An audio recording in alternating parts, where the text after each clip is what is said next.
It's Zach. And welcome to another episode of Chris and Zach Attack the News. News. We're here for the news. We're gonna read the news. So I'm so excited. The news. Oh, oh. Okay. So much news. That was great. Like, I gave you this really awesome opening, really energetic, and I'm like running off of like 3 hours of sleep, and I'm trying my best to get this energy out, and you're just like, the news. I don't want to, like, if we're both super energetic, then it's like, and then it, like, people watching will just be like, whoa, it's too much energy. So you got to be like even if you can be high, and then I'll be right here, then we'll balance out. Okay. All right. I get you. You got a good strategy, sir. So keep that energy going. Keep it up. All right. So, first up on the news palette, let's talk about the Nintendo Switch. The Switch. The thing that made us famous. Internet famous forever. Comes out, what is it? What do we got, like a week? A week? 1 week before it comes out? Is it a week? I mean, let's see. March 3rd? What is that? That's a couple days. It's 10 days away. It's 10 days. 1, 2, 3, 4, 5, 6, 7, 8 days. Almost 1 week exactly. Almost 1 week. Yes. That's nice. So let's before we get into launch details, Yes. let's discuss the fact that the Nintendo eShop purchases are going to be tied to your account rather than your console. So, for those of you who had the Wii, I don't know if it was a part of the Wii U or not, but probably was. Yeah, the eShop, that's Nintendo's like online service to buy stuff. Yep. So if you bought something from the eShop, it was tied to that console. So if that console broke or if someone stole it and you want to go get a brand new console and has all these e-purchases, you're kind of SOL. Yeah. I mean, that's what like everyone was worried about because Nintendo, like their previous generations, their like digital and like download stuff is like pretty janky. Like a lot of the stuff, like I had 3DS and a lot of that is like tied to having the console. And if I were to buy a new 3DS, I'd have to like do like a system transfer. It's all really screwy. Yeah. Like, I mean, like if I were to buy like a new Xbox One, I could delete everything off this Xbox and then just sign into new Xbox One and just re-download everything. Like super easy. Yeah, but it's definitely an archaic way very of doing old business. Very old. Where we're in the digital age right now, where everything you buy can be literally digital. I can get on the Apple Store right now. I can buy a movie. I can watch on my computer. I can watch on my Apple TV. That's actually about it. But I can watch it on my phone, or my tablet if I had a tablet. I don't have a tablet though. Maybe. But it's it's transferable. Everything's transferable. Yeah. That's not attached to one thing. So it's very good that they're doing this. However, day one, your Nintendo account can only be logged into one Switch at a time. Yeah, so I mean, they're working on a workaround for it, but I mean, it's not really that big of a deal, is it? No, I mean, I don't think so. I mean, like, I don't really think. I mean, it's more of like instead of like, okay, I'm gonna buy a Switch and then maybe log onto like my buddy's Switch and like download games on there. It's like, okay, so they're trying to maybe contain that for the time being and then see where they want to go with like that type of stuff. Because I mean, again, that's like kind of an old way of thinking about it. Like I could like log into different profiles on my Xbox that have different games and then be able to download those games and play them on a different profile. So, I mean, it's like, I don't know. It's like Nintendo playing catch up. So I guess it's like they need to like figure this stuff out because we're already there on the PlayStation 4 and Xbox One. So Nintendo just needs to like get there. So yeah, the Nintendo has been playing catch up with the PS2 or PS4 and the with PlayStation and Xbox Well, I mean, they've been for playing years. Yeah, they've been playing catch up since the Wii. I mean, back in like whenever that came out. I mean, 2006, 2000. I mean, like 2000, like almost like 10 years we've been playing catch up now. I'd say they've been playing catch up since the GameCube because you got the GameCube, the PlayStation 2, and the Xbox. The PlayStation 2 and the Xbox both had like CDs and these graphically intense consoles, where the GameCube was just kind of like. Well, and then they were even like those two consoles were even like touching on online. Like they were starting to like, okay, they're gonna break into the online. GameCube didn't do online. There was no like online multiplayer for the GameCube. Yep. I mean, if you had a GameCube, you'd have to have a friend that has a GameCube or something. Well, I mean, it had the controllers. It had four controllers. So that was the multiplayer was like split screen. But I mean. Like, there was, like, workarounds to get it online, but it was like, no, like, that's not happening. Like, this is a joke. It's not worth it. So, yeah, I guess you're right. Like, ever since the GameCube, I mean, they've been, like, they've been playing catch-up. Back, all the way back to the N64. Yeah, I mean, yeah, you could go even back further than that. Okay, yeah. The last time they weren't playing catch-up was the Super Nintendo. Like, they were on top with the Super Nintendo. And I guess the 3DS and the DS. I mean, because while the PlayStation Vita is a more powerful handheld and the PSP was more powerful handheld, they didn't sell, and they're not as successful as the DS. So I mean, the only time Nintendo hasn't played catch up is in the handheld market with the GameCube and the Game Boy. That. Yeah, so the handheld market, Nintendo's had it locked down for 20 years now. I mean, they've had that market locked up. But in the console market, they really have had catch up for almost 20 plus years. They've been playing. Yeah, you could argue that all night long, but the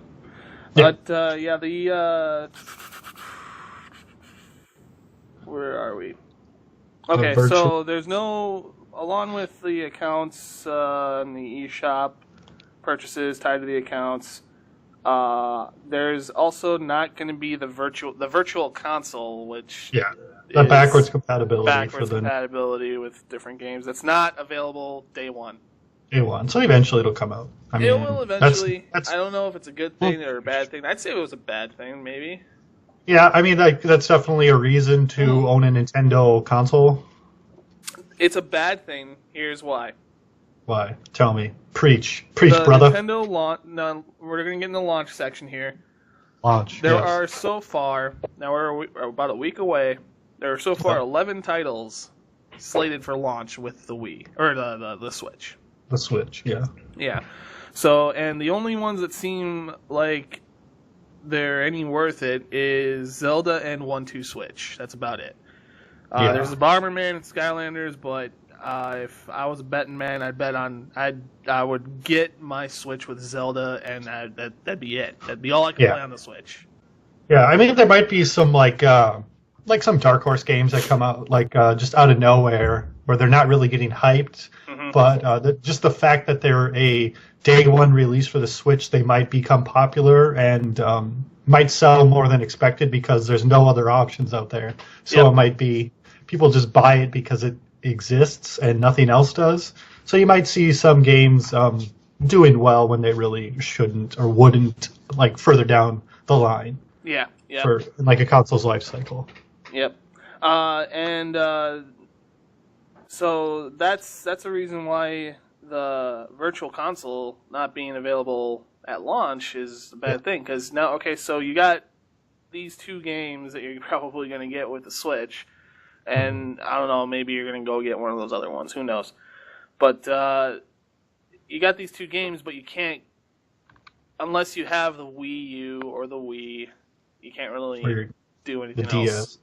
Yeah, I mean, so that's like a lot of, that's like a huge catalog of games that you can't touch. And that might be a reason why someone will wait to buy the Switch or just wait and see. Okay, like I'll give it like 6 months, or I'll wait till the holiday season to pick it up because they might work out some of the kinks.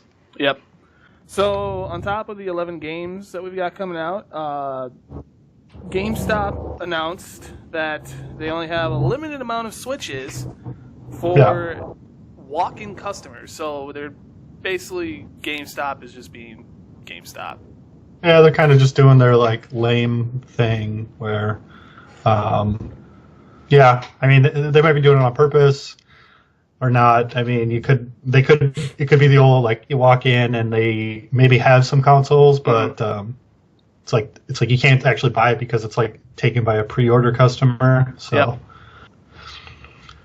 Yeah, so yeah, if you're gonna buy it from GameStop, you gotta pre-order, but at the same time, there's no pre-orders left. There's no pre-orders. You try to go in. I try to go to my local one. It's like I want to pre-order. They have a big sign, no Switch pre-orders. Like, okay, I guess I won't pre-order it. So. Is it a handwritten sign? Yeah, with crayon. No Switch. No, it was like a nice little printout. I was like, okay, well, at least they tell you right before you walk in, so you don't like get your hopes up. You know, it makes me wonder, like, if they actually do have no pre-orders or if they're just being fucking retarded. I don't know. Well, yeah, they might be. I mean, it's GameStop. Like you said, it's GameStop. It's GameStop, yeah. we don't like GameStop. Even though I bought Skyrim from GameStop, I feel like crap for doing that. How dare you? Yeah, I know. Anyway, getting away from the Switch, because I think we talked enough about that. Horizon Zero Dawn, that comes out this Tuesday. It's Tuesday. Oh yeah. Comes out this Tuesday in the Dusty Special. And it's really good. People are the critics are saying. Yeah. It's got an 88 Those on old Metacritic. critics. What do they know? Fucking critics. It's got an 88 on Metacritic, 9.3 IGN, 9 on GameSpot, and 8.75 on Game Informer. So. I mean, those are solid numbers. Yep. It's just another exclusive PlayStation game that makes people excited to own a PlayStation 4. Oh, yeah. I mean, absolutely. You look at like the exclusive Xbox games, and it's like, yay, Gears of War 4. Like, it's just tough to get excited about the Microsoft's lineup right now when. They just they cancel games like Scalebound got canceled. There's games that they've been promising for years, Crackdown 3 and then Sea of Thieves. I mean, these games are just taking so long. You just got to deliver eventually. Like, give us something. Because you look at PlayStation, it's like, wow, they got Neo, they got Horizon Zero Dawn, they're getting Persona 5. I mean, they're getting just so many games, and that's only like the first 3 months of this year. I mean, what's planned for like holiday season or summer? I mean, it could be so many more exclusives that like just blow Microsoft out of the water. Like, it's incredible. Yeah, if you're a PlayStation 4 owner, you're gonna probably shit your pants eventually. I mean, whatever you want to play. Yeah, and you got a lot of exclusives. And yeah, I mean, unless you're just like a diehard racing fan, because like Forza is Microsoft and that's Xbox only. Like, but that's a racing game. So if you're not really like, I'm not really a racing fan, then you have. Or if you're just really into Halo. Yeah, I mean, that's the thing. It's like, but I mean, that's just like almost Halo has become like generic sci-fi shooter. I mean, it's like it's not even like what it once was. So I mean, like even Microsoft knows like it was the sci-fi shooter. It was the one that started the freaking the genre. So yeah. Like back, I mean, like the first Halo 1, 2, and 3. I mean, those were like the games to own. Now it's like they're talking about like Halo 6. I mean, it's like that's so. I mean, it's like, how far away is that? Is it going to be good? Like, it's just so many questions of like, what if? Like, Microsoft needs to deliver. They need to give us something. Yeah. So yeah, that's another reason. Like we said, it's another reason to own a PlayStation. Horizon Zero Dawn, really good game, coming out for you. I'll probably pick it up. Yeah, I'll probably pick it up eventually. Pick it up. Maybe next month. But actually, no. Next month is Mass Effect Andromeda, which we're going to be talking about that. Oh, man, I'm so excited. All right, so Mass Effect Andromeda just came out with a couple new videos. First one was Natalie Dormer was announced to be playing a character. I forgot which one she was playing. I should have wrote that down. I'm an idiot, though. But it's pretty cool because it's one of the Star Power. Yeah. I mean, it's cool to see celebrities doing voice acting in video games. gets people excited. They're like, I know that person. Yay. I've seen her boobies. Yay. We've all seen her titties. But they Mass Effect is pretty well known for bringing in a lot of stars. And it's known for making a lot of stars. You look at Jennifer Hale, who voiced FemShep. Yeah. The other Shepard, I don't know his name, unfortunately. Shepard. Shepard.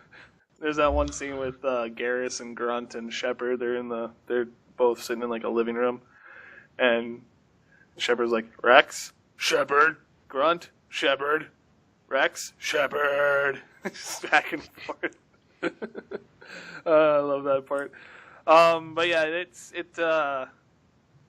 it's known for bringing in a lot of stars. Like I believe the Elusive Man was voiced. Yeah, that's Michael Douglas. Michael Douglas, that's it. Yep. Yeah.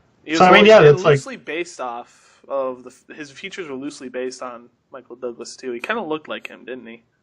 Yeah. I mean, it's cool to see because it's like that's one step into like video games being accepted as like a form of art, because it's like if they can get these actors to do the voice acting and then like in the game, I mean, it's like that's like, oh well, video games are like a creative art form. You look at it like they can be actors and they can do video games. It's like that kind of gives it more just makes it a little bit more relevant, and it's you can get names behind the game to sell more copies. Yep.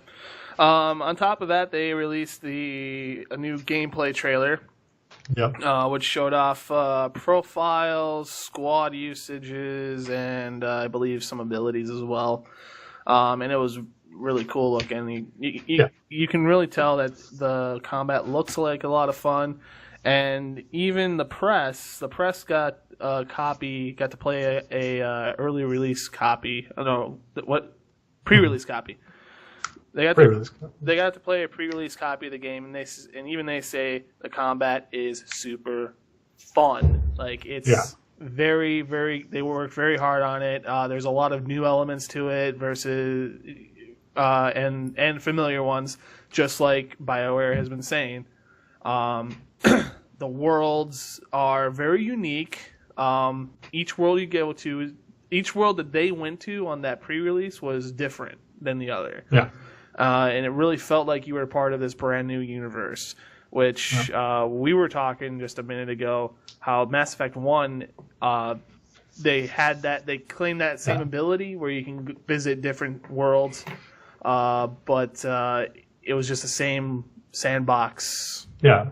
It was basically just like the same texture, the same like territory, just like color swap. So it's like it's green, it's brown, it's red, and it's like this is the same layout. And then you were doing the kind of the same thing on each planet. So I'm glad to hear that. I mean, it just makes a game feel bigger and like massive when it's like you go to these worlds and it just looks different and like there's different things to do. It's like you're playing in this like little universe, but like it's just huge. Yep. So I like that. I like the sound of that. GameSpot was saying that it's as far as the exploration goes, it's kind of like a more polished out version of Dragon Age Inquisition, which I played a little bit of that game. I probably put in maybe 6 hours, and I have a hard time getting into Inquisition just because of the play style. But as far as like the exploring goes, there's a lot to explore in this game. However, GameSpot was also kind of critical, and so was I saw IGN's preview as well. They were a little critical. Oh fuck! I did it again. Hang on. Wait a couple seconds here. It's back, but yeah. All right. I'm gonna wait till the 11-minute mark here. All right. Okay. So let's start back at critical first cut, and we'll start back at the critical. Yeah. So cut again. 3, 2, 1. So yeah, and GameSpot and IGN were both a little critical because they were a little worried because the pre-release that they were playing had a lot of glitches and a lot of bugs that were very, very apparent. And one of them was describing was facial textures were kind of off. There was one point during dialogue where a dialogue option didn't come up, and they were stuck, and they couldn't really get out of it. And there were points where it was freezing, and it was. But after they got through that, part of bugs, they said the game was a lot of fun. But obviously, this is to be taken with a grain of salt because it's only it's a pre-release copy. It could have been made 6 months ago. Yeah. I mean, that's what they're doing now. Like, they're just polishing the game up to the release. I mean, they're just every day polish, like just optimizing it, make sure everything, and they're working out all the bugs. I mean, that's what they're doing up until release. I mean, they're just working on this game. Yep. So, I mean, they definitely don't want it to ship with bugs. If there are bugs, like you said earlier, we were talking about it, there's going to be a patch. I mean, if there's like a bug that they just didn't quite get, there'll be a patch. Yeah, if there is a patch, or if there is a bug, or if there is some sort of problem day one, they'll release a patch real quick. Yeah. It's not a big deal. EA wants this game to release and be a smooth release. I mean, I have faith in BioWare and EA. I mean, they want the multiplayer to work because that's a big component of the game, and they want the game to ship without glitches because that is the game. So, I mean, they want it to be a smooth release, and I have faith in them. I mean, it's like you don't hear about like too many glitches. Like Battlefield 1 didn't ship with just like 1,000 glitches and wasn't busted. So, I mean, they're not Activision. No, I mean, we're fine. We're fine. It's not Ubisoft. Ubisoft. It's not Ubisoft. Those Assassin's Creed games shipping with like the floating eyeballs when they're talking. Floating eyeballs.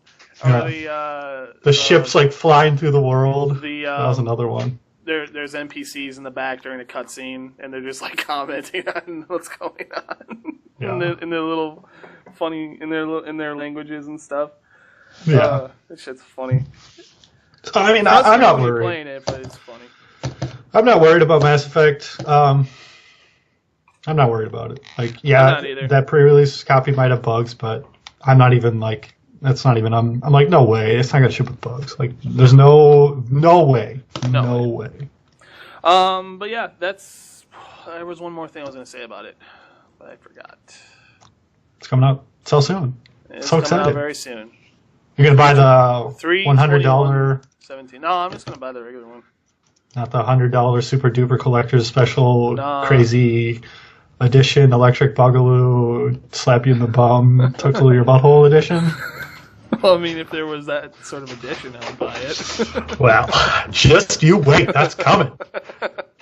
No, I learned my lesson. I don't buy collector's editions anymore because it's like I bought the Mass Effect 3 Collector's Edition, and I think the coolest thing that it came with was a patch that said N7. It was a Velcro patch. Yeah. And I had it on my green coat for the longest time, and then I lost that. I lost the patch somewhere, but that was the coolest thing came with it, really.